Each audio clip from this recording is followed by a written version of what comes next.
The Gallery je singleplayerový interaktívny film. Túto spomínanú drámu si môžeš zahrať pokojne dvakrát bez toho, aby si presne vedel, čo sa stane. To je na tejto hre také unikátne. Máme možnosť sa rozhodnúť, či chceme hrať za muža alebo ženu. Žena menom Morgan má zasadený dej do roku 1981 a muž s menom znova Morgan má zasadený dej do roku 2021.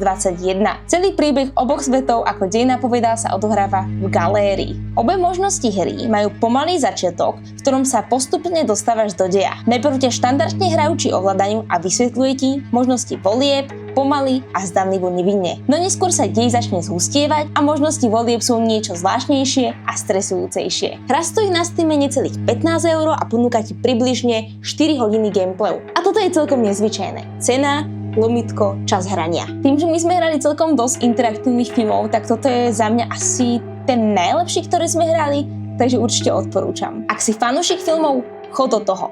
Každý interaktívny film má schopnosť upútať tvoju pozornosť aspoň na sledovanie, keď už nie je na hranie. A preto, ak si hru budeš plánovať len pozrieť a nehrať, určite tým neurobíš žiadnu chybu. Kľudne si ju pozri ako úplne hociaký film večer s pukancami. Na druhej strane, ak si The Gallery zahráš, máš v rukách osud postav a budeš takým Ježišom v ich svete. Ak si chceš hru len pozrieť a nechceš ju hrať, môžeš tak učiniť cez naše video na tomto channeli.